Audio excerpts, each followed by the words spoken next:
Hi guys, welcome back to yet another video. My name is Martin, or Aussie Comic Book Collector. I went to my comic book shop today. Not my comic book shop, I don't own it. I went to my local comic book shop, All Star Comics in Melbourne. It's 53 Queen Street, if you're ever in Melbourne. I went there last week, and then I went there today, and I picked up some stuff that kind of spilled over that I didn't pick up last time, and then the stuff that just arrived I picked up as well. And there's a fair bit. There's 24 books here, so there's a bit to get through. What I've done is I've sorted them out kind of into order of what I want to read least to what I want to read the most, and what I want to read the most is going to be shown at the end, give or take. I always show off the facsimile editions that I buy, and this one is Action Comics issue 23. It's the first appearance of Lex Luthor, or I think it's the... No, it is the... yeah, if you have the original and it's slabbed, it'll say the first appearance of Lex Luthor. I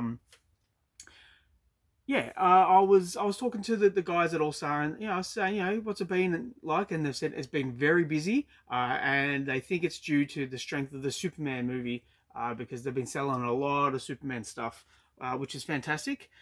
So yeah, there's that facsimile. Next up is Bring on the Bad Guys Dormammu. So I got that, and I got Bring on the Bad Guys Mephisto. And I've really enjoyed this series. It's been a real step in the right direction for Marvel, in terms of showcasing just how bad their villains can be. And I think there's some trepidation from current writers to showcase these bad guys, in the fear that people will think, well, this person wrote about a World War II German, so he must be affiliated or think in terms of the World War II German, and that's simply not the case. With comic books, you need to have a hero and you need to have the polar opposite, and you need to be able to write them both strongly and confidently. So yeah, I'm looking forward to reading those. Those will be at the front of my pile. I just wanted to show them off first. What we have here is The Flash, issue 24, and yes, it's at the bottom of the pile. There's one more issue of this to go, so thankfully, no more Suspiria. I'm done with this guy, and I'm looking forward to seeing what DC bring out next. There's been no word just yet, but with one issue to go, they better get cracking. Now, I didn't want to put this near the last... at the end of the pile, but this is The Last Boy. This is book 5. This is the end of the series.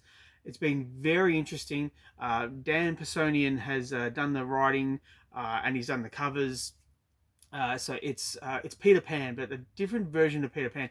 Not so much, not a huge departure, but if you're a big fan of Peter Pan, and in particular like the Hook movie from the 90s, or any iteration of Peter Pan, I assume, you will find something to love about this. It's just been a lot of fun. Next up, we have issue 4 of Los Monstros, and it started off strong.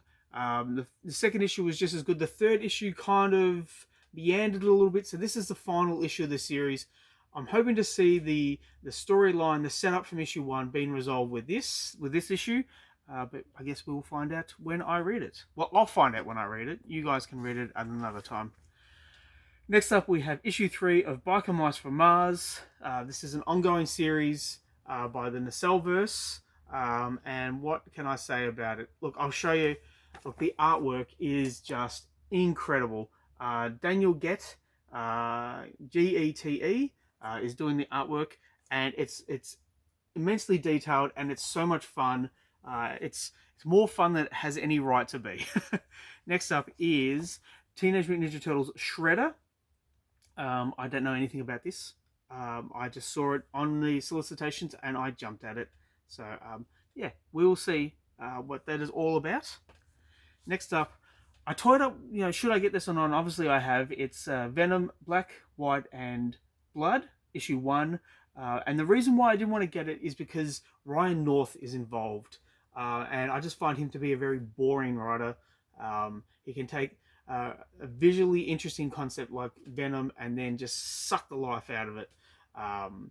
But then I don't want to disparage the guy because he has written some fun stuff. He's Unbeatable Squirrel Girl, cannot be beaten. That was a great series. But everything he's written lately has just bored me. But look, maybe that's me. Maybe he's just not my type of writer. Next up, we have Teenage Mutant Ninja Turtles Mutant Nation, and look, it looks really interesting. The last issue was a little bit weak, but I will continue to get it because it's Turtles related, and I get everything Turtles related. This is issue 9, just in case I didn't mention that at the get. Next up is Death of the Silver Surfer issue 3, and excuse me, the first issue was strong. The second issue was a little bit lopsided. I don't know how long this goes for. I think it's like a 5-issue miniseries. I will get the rest. Visually, it looks really nice, but yeah, I just hope that the third issue is a little bit stronger than the second. Next up is the Mortal Thor, not the Immortal Thor, but the Mortal Thor, and it's a continuation from the previous series of Immortal Thor. It's interesting, but I don't think Al Ewing is like treading any new ground here. This is Sigurd Jarlson, who was kind of introduced in, I think, the 80s, maybe the 90s. So he's just kind of retreading a storyline that's happened in Thor, but just for a new audience. So if this is your first exposure to Sigurd Jarlson, certainly check it out, because it was an interesting time for Thor. Next up is issue 10 of Justice League Unlimited. Let's see, by Dan Mora and Mark Waid. Good stuff, nice, clean fun, and it goes along at a brisk pace. So I'm continuing to enjoy this, and that's issue 10. Next up, we have issue 29 of The Avengers by Jed MacKay and Karami. Why do I always forget his first name? Farid Karami, and really nice artwork. It's a fun series. It continues to be fun. It has its detractors. I don't know why, because I certainly enjoy it, and I will continue to buy it. Next up, we have Fantastic Four Fanfare with JMS, Keifu, Mark Bagley, and then a whole lot of other guys who I don't particularly know. Let's have a bit of a look inside. I might get their full name. This is an anthology series of Fantastic Four stories.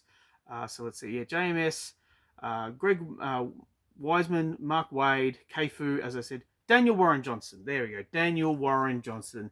That name should be an automatic buy for you guys. He can do no wrong. I don't know why I said that in a British accent, but it just came out that way. Next up is Hellboy and the BPRD. I assume it's called Professor Harvey is Gone. It's written by Mark Mignola. With I don't think did I say Mark Mignola? Mike Mignola. Yeah, he just did the story, and yes, it is called Hellboy and the BPRD. Professor Harvey is Gone. So interesting. I've been getting back into Hellboy. I was huge with Hellboy in the 24 years ago. I bought everything, so I'm slowly getting back. Next up is issue 28 of The Incredible Hulk, and this has been fun. I haven't missed a beat with this issue, with this series. I did drop it for a little bit from like issue 23, and I only just recently picked it back up again. But it was one of the books that I picked up off the shelf just because it just looked so good. Even when we didn't have Nick Klein on art duties. And we have a new guy here, Gorham. Gorham. Okay, I don't think I'm doing any surprises here, but that's some nice artwork. I like that. And certainly the cover is striking as well. So I'm glad I picked that one up. Next up is Predator, Black, White and Blood, issue 2 by Joe Kelly and Alvaro Lopez. Look, I have to admit, I was a little bit disappointed with the first issue. I just felt like there was a little bit too much setup. And I don't know why, because this is an anthology series. It should just be fun. It looked nice, but I just think that there was a couple of missteps with the first issue. But I will continue to get this because, yeah, Predator can be a fun read. And I did read that Predator Kills the Marvel Universe, issue 1. I read it last week, and that was brutal. So I've got a few more to go. Thank you for sticking with me. We have here Teenage Mutant Ninja Turtle Journeys by Peter Laird and Jim Lawson. Um, if you're familiar with Jim Lawson, you know him from the Tales of the Teenage Mutant Ninja Turtles. And I think Jim actually took over during the Mirage series, the original run. Yeah, I remember this artist. Yeah, really nice stuff. I'm looking forward to reading that. Then we have Superman issue 29. This should be at the front of the pile. This has not missed a beat. Such a great read, such a fun read. Now, I want to be a bigger Legion fan, and I think this is a step in the right direction. Joshua Williamson knows what he's doing. He brought in the Legion for the Green Arrow series, and surprisingly, it worked. I was not bored with his version of the Legion, and he's brought them over to Superman, and yeah, has not missed a beat. I'm looking forward to reading that. So let's see, we've got 4 more to go. So next up, we have The Invisible Man, issue 1 by Image, and I have bought all the Universal Monster issues, not the just the first issues. So there was like I think Wolfman. I know that there was Frankenstein. There was the Creature from the Black Lagoon.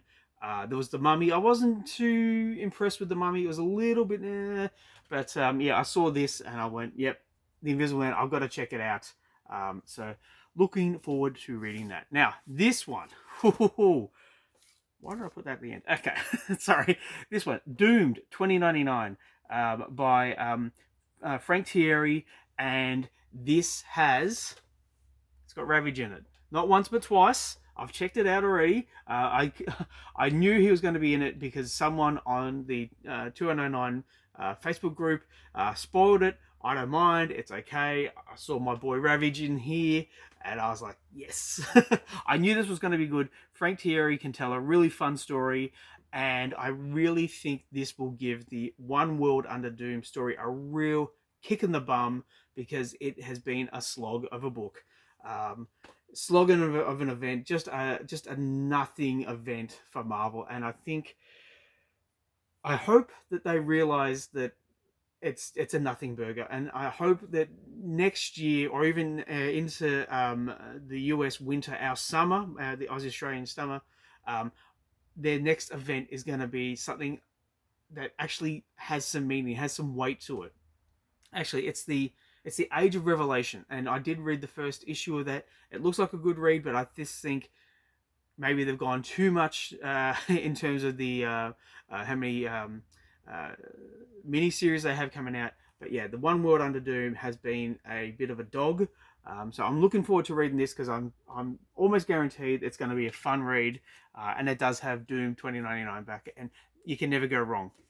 Next up, second last book is this Immortal Legend Batman, and this is issue 1. This is by Kyle Higgins and Matt Groom, with Dan Mora and Tamara Bonvillain. Yeah, looks interesting. I saw the preview for this in like last week's DC Books. I'm very keen to see what this is all about. I don't know, is this a one shot? No, it's to be continued. So we'll see. I don't know if I've like ordered the whole series of this. I think I just got this issue. But yeah, it's at the top of my pile, so obviously I want to read it. And lastly, we have this. I picked this up off the shelf. This is Sonya Reborn by Dynamite, written by Christopher Priest, and Miracolo on art. Now, Dynamite books, I would love to write for Dynamite books. I don't want to disparage them, but I will preface this by saying that they seem to be cover buys with Dynamite. It's all cover buys, and the interior kind of goes by the wayside. So that being said, I would love to write for Dynamite because they have a plethora of really great characters, and characters I would just love to take a chance at, and just have some fun. So Dynamite, if anyone from Dynamite, if you're watching this by any chance, please hit me up on my socials. Hannibal King 2099 on Instagram and Threads. I'm on Facebook under my own name. I would love to write for Dynamite. So yeah, again, I don't want to disparage them, but I did buy this After flicking through it, it looks good on the interior, and yeah, it was just not an impulse buy, but something that's just tweaked my interest. Now, I'm going to be posting this Friday morning. This weekend, my brother Manuel and I, we're going to be in Rockhampton on Saturday. So when I post this, yeah, 24 hours from now, we will be in Rockhampton for the Capricorn Convention Carnival family event, selling our books, meeting the locals, having some fun. I've never been to Rockhampton. I've heard it's very hot because down here in Melbourne it's very cold. So it's going to be interesting, but we're going to have a fun weekend. And if you're in the area, please come to our table and say hi. We'd love to see you. Thank you for sticking with me. Please let me know what you think of those books, and I hope to catch you at the next one. Bye.